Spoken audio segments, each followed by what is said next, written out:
شریعت مطہرہ میں جس طرح مسلمانوں کے لیے نماز کا حکم ہے، جس طرح مسلمانوں کے لیے روزے کا حکم ہے، اور جس طرح مسلمان اس کے متعلق واقفیت بھی رکھتے ہیں، اس کے اوپر عمل بھی کرتے ہیں، اس کو فرض واجب بھی سمجھتے ہیں اور نہ کرنے والے پہ تنقیر بھی کرتے ہیں۔ جو نماز نہیں پڑھتا، جو روزے نہیں رکھتا، اس کو تو بعض اوقات اسلام سے بھی خارج سمجھ لیا جاتا ہے اور اس طرح اس کو جو ہے نا فاسق و فاجر کہا جاتا ہے۔ لیکن جس طرح نماز، روزے اور زکوٰۃ اور دیگر احکامات ہیں، اسی طرح شریعت مطہرہ میں عشر کا حکم بھی مسلمانوں کو دیا گیا ہے، اور مسلمانوں کے مالوں میں غریبوں کا حق اللہ رب العزت نے رکھ دیا ہے، اور مسلمانوں کو کہا گیا ہے کہ تم غریبوں کا پورا حق ان کو ادا کرو۔ ہم بچپن سے سنتے اور پڑھتے آ رہے تھے کہ پاکستان ایک زرعی ملک ہے اور پاکستان اپنی اس زراعت میں خود کفیل ہے، بلکہ خود کفیل نہیں، پاکستان اپنی ضروریات بھی پوری کرتا ہے اور اس کے بعد دیگر ممالک کی بھی ضروریات میں پاکستان اہم کردار ادا کرتا ہے، اور پاکستان کی زراعت پاکستان کی معیشت میں ریڑھ کی ہڈی رکھتی ہے۔ لیکن یہی سبق پڑھانے والے کہ پاکستان خود کفیل ہے اور پاکستان ایک زرعی ملک ہے، یہی پڑھانے والے اساتذہ بعد میں کبھی آٹے کی لائن میں لگتے ہیں، کبھی چینی کی لائن میں لگتے ہیں، اور پاکستان میں انہی چیزوں کی کمی کی وجہ سے باہر ممالک سے منگوائی جاتی ہے۔ اور اس کے علاوہ اگر ہم دیکھیں تو ہم اپنے حکمرانوں کو کوستے ہیں، حکمرانوں کو برا بلا کہتے ہیں کہ ہمارے ملک میں اس وقت جو حالات خراب ہیں وہ ان حکمرانوں کی وجہ سے، فلاں پارٹی نے فلاں کا کام خراب کر دیا، فلاں پارٹی نے ملک کو اس نہج تک پہنچا دیا، فلاں پارٹی نے ملک کو اس حد تک پہنچا دیا۔ تو اس طرح کے ہم جو ہے نا حکمرانوں کو تو برا بلا کہتے ہیں، لیکن اپنے گریبان میں ہم جانتے نہیں۔ جبکہ حسن بصری رحمۃ اللہ علیہ کا جو مشہور قول ہے، اور بہت سے صحابہ کرام سے بھی اسی کے متعلق بہت سی روایت مرفوع ہیں کہ آپ کے اعمال کی وجہ سے ہی آپ کے حکمران متعین ہوتے ہیں، آپ کے اعمال ہی آپ کے عمال ہیں، آپ کے حکمران ہیں۔ جب ہمارے اعمال خراب ہوں گے ہمارے اوپر حکمران بھی برے آئیں گے، جب ہمارے اعمال اچھے ہوں گے تو حکمران بھی اچھے ہوں گے۔ گویا کہ ہم جب حکمرانوں کو کوستے ہیں تو اپنے گریبان میں بھی پہلے جھانکنا چاہیے۔ جس طرح کے حکمرانوں کو ہم چور اور کرپٹ کہتے ہیں، جہاں تک ہماری استطاعت ہے وہاں تک ہم بھی چور اور ڈاکو ہیں،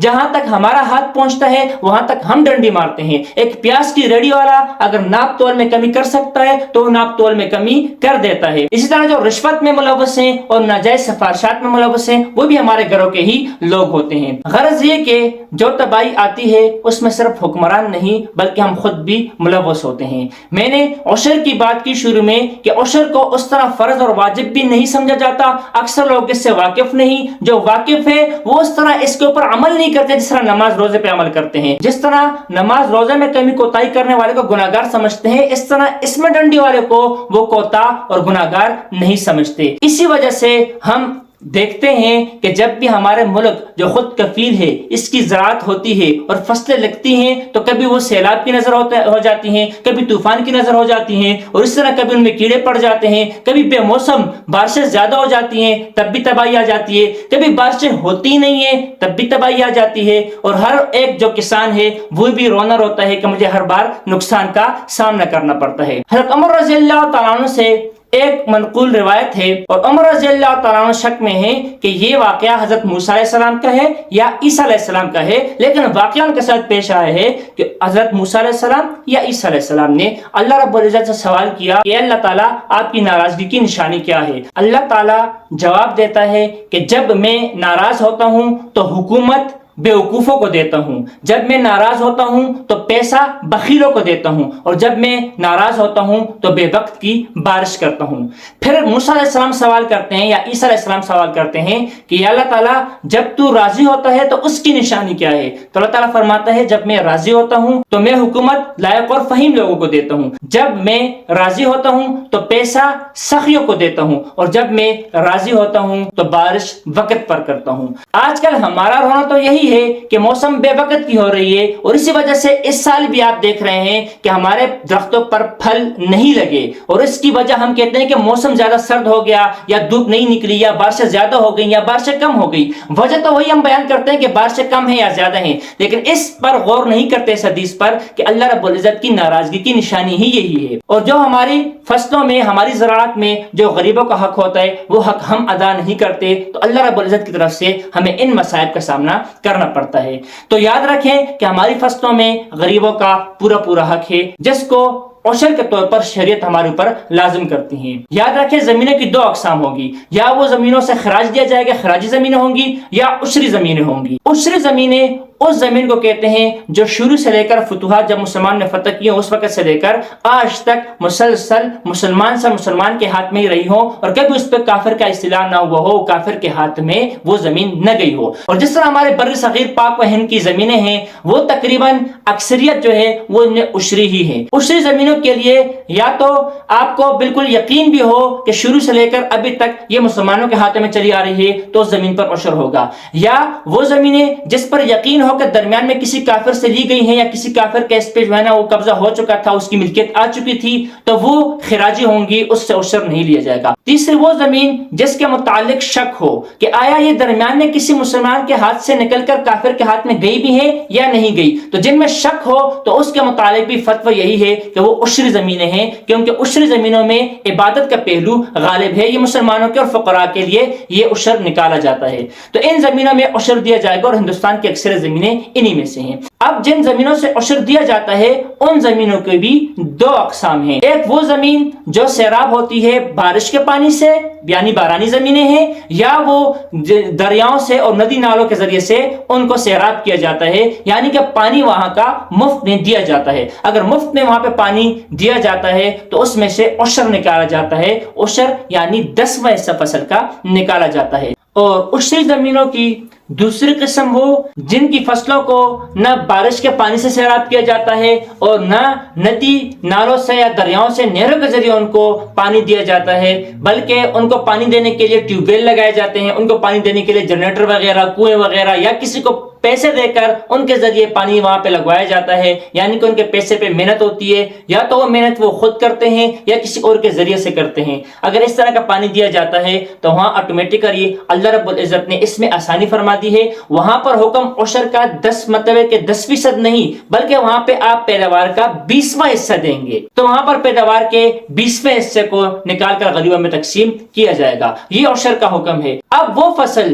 جس کو کبھی تو بارش کے پانی سے یا جو ندی نالوں کے پانی سے سیراب کیا گیا ہوتا ہے، اور کبھی ٹیوب ویل وغیرہ اور دیگر جو ہے نا محنت کر کے یا پیسے دے کر وہاں پہ پانی لگوایا جاتا ہے، تو اس زمین میں اکثریت کو دیکھا جائے گا کہ یہ فصل جب لگائی گئی تھی تو سال کے اکثر حصے میں بارانی پانی سے سیراب ہوا ہے، یا ٹیوب ویل وغیرہ یا محنت سے جو پانی لایا جاتا ہے اس کے ذریعے یہ سیراب ہوئے ہیں۔ تو جو اکثریت ہوگی یہ زمین اسی کے حکم میں ہو جائے گی کہ اکثریت اگر بارانی پانی کی ہے تو یہاں پر عشر یعنی 10واں حصہ نکالا جائے گا، اور اگر ٹیوب ویل یا دیگر کسی اور ذریعے سے پانی لگایا جاتا ہے تو وہاں پر آٹومیٹکلی پیداوار کا 20واں حصہ نکالا جائے گا۔ یاد رکھیں کہ عشر میں کسی مقدار کو متعین نہیں کیا گیا کہ اتنا ٹن گندم نکلے یا اتنے جو ہے نا کلو سبزی نکلے یا اس قسم کا جو ہے نا پیداوار نکلے تب جا کے آپ عشر دیں گے، بلکہ پیداوار کم ہو یا زیادہ ہو ہر صورت میں آپ وہاں سے عشر نکالیں گے، 10واں حصہ نکالیں گے۔ مثال کے طور پر اگر آپ کے فصل میں سے 10 گندم بوری نکلی تو اس کا 10واں حصہ 1 بوری ہے، تو 1 بوری آپ غریبوں میں تقسیم کر دیں گے۔ اس طرح اگر کوئی سبزی نکلی ہے، مثال کے طور پر 10 کلو سبزی نکلی تو 10 کلو میں سے اس کا عشر 1 کلو سبزی بنتی ہے، اور اس طرح اگر 100 کلو سبزی نکلی ہے یا 100 کلو گندم نکلی ہے تو آسانی سے آپ اس کا جو ہے نا 10واں حصہ نکال سکتے ہیں۔ تو اس طرح اگر کوئی بارانی زمین نہیں ہے بلکہ محنت سے پانی لگایا جاتا ہے تو اس کا آپ نے 20واں حصہ نکالنا ہے۔ اور اس فصل میں چاہے وہ گندم ہو، جوار ہو، چاہے وہ مکئی ہو، یا اس طرح کے جو نا جو آپ کے مٹر ہو، ٹماٹر ہو یا آلو ہو، جس قسم کی بھی سبزی ہو، جو کچھ بھی زمین سے نکلے اس میں سے آپ نے عشر نکالنا ہے۔ اس طرح جو پھلدار درخت ہوتے ہیں، چاہے وہ انگور کے درخت ہیں، چاہے وہ سیب کے درخت ہیں، جس قسم کے بھی درخت ہیں، باغات ہیں آپ کے، اس میں سے بھی آپ 10واں حصہ نکالیں گے اور اس میں سے بھی آپ عشر ادا کریں گے۔ اب کسان عشر کے متعلق اس قسم کے سوالات اٹھا دیتے ہیں کہ ہم زمین کو ہموار کرنے کے لیے، وہاں پہ ہل چلانے کے لیے ٹریکٹر کا خرچہ ہے، پھر جو بیج کا خرچہ ہے، پھر اس کے بعد جو ہے ہم دوائیاں قسم قسم کے چھڑک دیتے ہیں اس پر،